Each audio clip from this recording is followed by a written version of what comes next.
दोस्तों,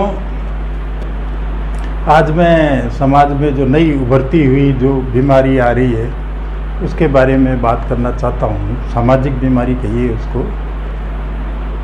अभी मैं चारों तरफ देख रहा हूँ कि कई बच्चे जो है ना वो जैसे 30 साल के हो गए, 32 साल के हो गए, 35 साल के हो गए और यहाँ तक के कई तो मैं कहूँगा 40 और कई 42 और 45 के भी हो गए, लेकिन वो शादियाँ नहीं कर रहे।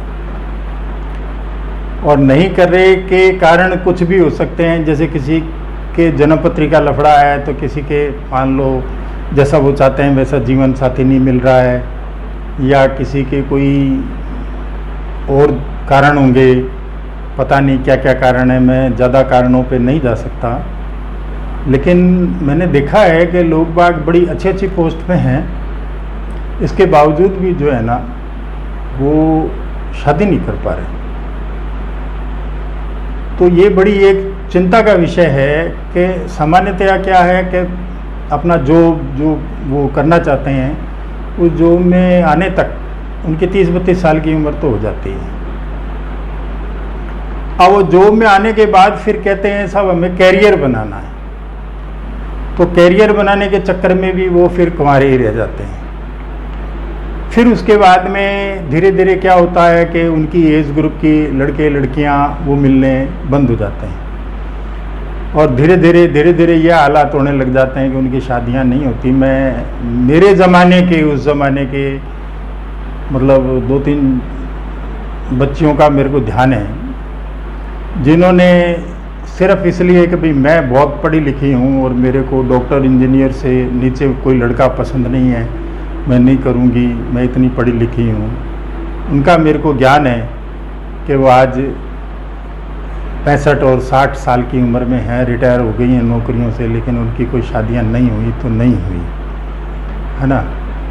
और इसी तरीके से अभी भी मैं देख रहा हूँ, मैं कुछ ऐसे लड़कों को जानता हूँ जो 40, 42 और 45 साल के हो गए, उनकी शादियाँ नहीं हुई, वो आज अकेले ही चल रहे हैं। सेम वे में मैं आज अपने अड़ोस पड़ोस में जान पहचान में मैं देख रहा हूँ कुछ लड़के ऐसे हैं जो आज 35-38 साल के हो गए, उनकी शादियाँ नहीं हो रही हैं, बच्चियों को ढूंढ रहे हैं, लेकिन कोई ना कोई कारण रहता है और वो शादियाँ नहीं कर पाते। इसी तरीके से बच्चियाँ हैं जो आज अच्छी पोस्ट के ऊपर आ गई, अब उनको मैच का लड़का चाहिए, मैच का लड़का नहीं मिलता। अब क्या होता है कि मैं जहाँ तक समझता हूँ इनमें कि जैसे जब ये अच्छी पोस्ट पे जब ये बच्चा बच्ची जो भी हो जाते हैं तो उसके बाद में इनमें एटीट्यूड बहुत ज़्यादा आ जाता है।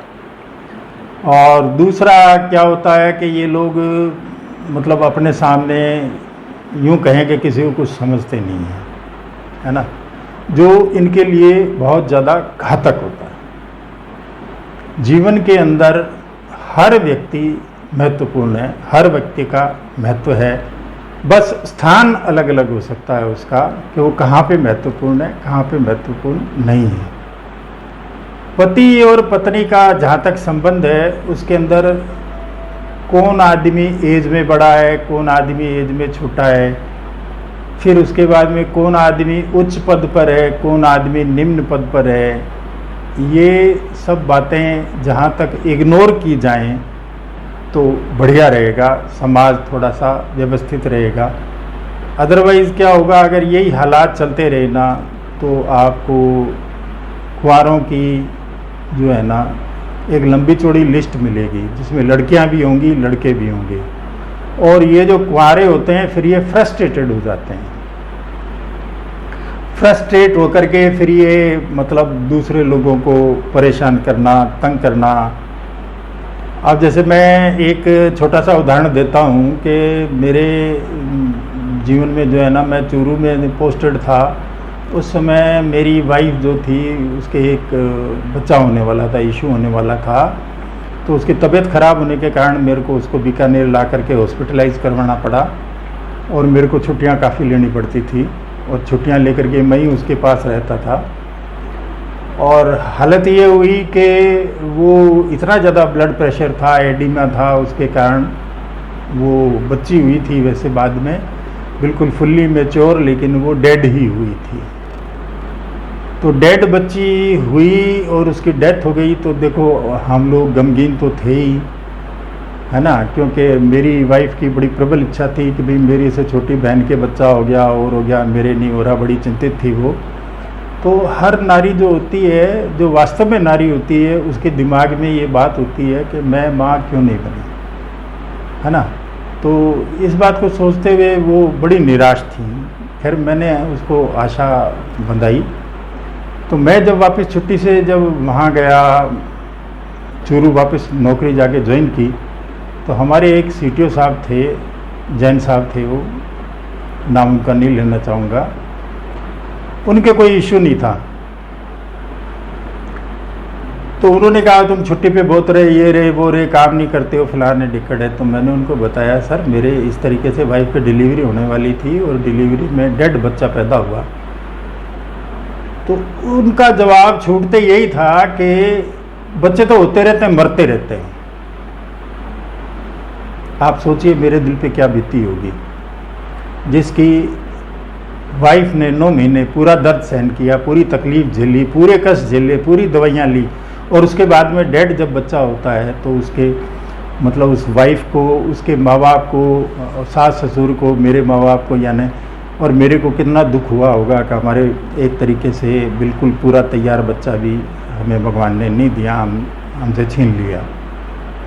ऐसी परिस्थिति में जब इस किस्म की बातें जब सुनने में आती हैं तो बड़े दिल को चोट लगती है, ठेस लगती है। अब वो हालांकि इतना, वो भी बुज़ुर्ग थे, उनको ऐसी बात नहीं कहनी चाहिए थी। तो ये लोग भी, क्योंकि उसके औलाद नहीं थी इसलिए उसको औलाद का प्रेम का भी पता नहीं था, ये उसकी बेवकूफ़ी थी। तो मैं ये मानता हूँ जिन लोगों की शादियाँ नहीं हुई होती उन लोगों का शादी के एक्सपीरियंसेस भी नहीं होते, परिवार के एक्सपीरियंसेस भी नहीं होते, और साथ के साथ में शादी के बाद में जैसे जब वो रिटायर होंगे, जब वो अकेले होंगे, तब उन पे क्या गुजरेगी, इन बातों का उन लोगों को कतई अंदाज़ा नहीं होता। आज जब शरीर उनका स्वस्थ है, वो चल फिर सकते हैं, हालांकि आज भी वो माँ बाप पे डिपेंडेंट है, माँ बाप उन पे डिपेंडेंट है, वो कमाते खाते हैं, माँ बाप को भी पालते पोसते हैं, वो सब बहुत बढ़िया बात है, उसमें कोई दिक्कत वाली बात नहीं है। अपने माँ बाप का जितना सहारा बन सकते हो बनो, लेकिन अपनी ज़िंदगी ख़राब मत करो, मेरा यही निवेदन है। क्योंकि शादी एक ऐसा पवित्र बंधन है जिसमें सबको बंधना, मैं तो कहूँगा कि बहुत ज़रूरी है, कर्तव्य है, एक तरीके से ये अपनी ड्यूटी है। आप शादी में बंधो, आप बच्चे पैदा करो, बच्चे पैदा अगर मान लो किसी कारण से नहीं होते हैं तो आप गोद ले लो, समाज में से ऐसे बच्चों को गोद लो जिनको आप पढ़ा लिखा सको, जिनको आप पाल पोस सको। तो ऐसे बच्चे आगे जा कर के ज़रूर प्रगति करेंगे और आपके काम भी आएंगे, है ना। आपका मतलब बुढ़ापा जो है वो संवर जाएगा। लेकिन पता नहीं क्यों इतनी ज़्यादा मतलब इस विषय के प्रति, हालांकि वो लोग ही जानते होंगे जिनकी शादियां नहीं होती, उनके मनों में क्या रहता है क्या नहीं रहता है, उस बारे में तो वही एक्सप्लेन कर सकते हैं। लेकिन मैं ये एक विडंबना ही समझूंगा कि भाई सब कुछ जानते बूझते भी लोग बाग बिल्कुल भी एडजस्टमेंट नहीं करना चाहते। सब जगह उनकी ईगो आड़े आ जाती है, मैं ये हूँ, मैं वो हूँ, मैं ऐसा क्यों करूँ, मैं वैसा क्यों करूँ, मेरे को ऐसा पति मिलना चाहिए, है ना, और ये मिलना चाहिए, वो मिलना चाहिए। तो देखो मेरा निवेदन एक ही है कि आपके भाग्य में जो लिखा हुआ है वही मिलेगा, और बेहतर रहेगा कि आप समय रहते किसी अच्छे जीवन साथी को चुन लें, है ना, और उसको संपूर्ण सहयोग दें। मैं ये मान के चलता हूँ कि अगर आप किसी भी व्यक्ति को संपूर्ण सहयोग देंगे तो शायद ही कोई ऐसा ओछा या घटिया आदमी होगा जो आपका पूर्ण सहयोग देने के बाद में भी आपको सहयोग नहीं देगा, आपके जीवन में सफलता की कामना नहीं करेगा, आपको ऊंचा बढ़ते हुए नहीं देखना चाहेगा। ऐसा मेरे ख्याल में कोई भी घटिया व्यक्ति नहीं होगा, आदमी भी नहीं होगा, और शायद मेरे ख्याल में औरत भी नहीं होनी चाहिए, है ना। तो मैं तो ये भी कहता हूँ कि अगर कोई लड़की मान लो किसी कारण से उसकी अपने पति से नहीं बनी, वो घर आ करके बैठ गई, तो उससे भी मैं ये निवेदन करना चाहूँगा कि उसको ये चाहिए कि वो जो भी उसका जो पुराना रिश्ता था उस रिश्ते को जितनी जल्दी हो त्याग दे, उससे छुटकारा ले, और छुटकारा लेकर के अपना नए सिरे से घर बसाए, और घर बसा करके अपना जो सामान्य जीवन है वो यापन करे। ताकि उसका बुढ़ापा सुधर जाए। दोस्तों, बुढ़ापे के अंदर परिवार क्या होता है, ये बात बुढ़ापे में ही पता चलती है। जब आदमी किसी कारण से कैसे भी बीमार पड़ता है, कुछ और होता है, तो जब उसका परिवार जब उसके साथ में खड़ा होता है ना, तभी उसे पता चलता है कि परिवार क्या होता है। तो मेरा निवेदन ये है दोस्तों कि आप जैसे भी हो कोशिश करें, इस मामले में बिल्कुल भी देरी नहीं करें और समय रहते शादी कर लें। मैं तो कहूँ कि भाई 25-26 की उम्र में शादी हो जानी चाहिए। अगर 25-26 की उम्र में नहीं होते तो 27 में कर लो, 28 में कर लो, 30 से ऊपर जाने ही मत दो, क्योंकि उसके बाद रिश्ते ही नहीं मिलते हैं, बहुत परेशानी आती है और कई लोग तो कुंवारे ही मर जाते हैं। फिर ऐसा कमाने का करने का क्या करोगे आप, कहाँ लेके जाओगे आप?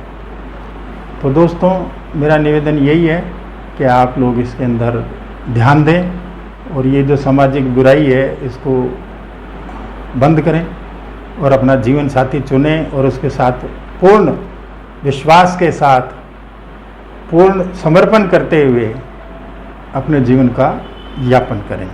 उदास रात है, वीरान दिल की महफिल है।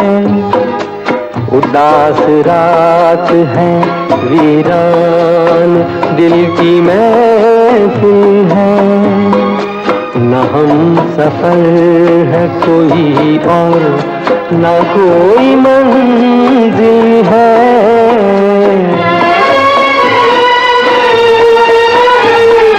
ये जिंदगी मुझे लेकर कहाँ चली आई, जुबां पे दर्द भरी दास्तां चली आई।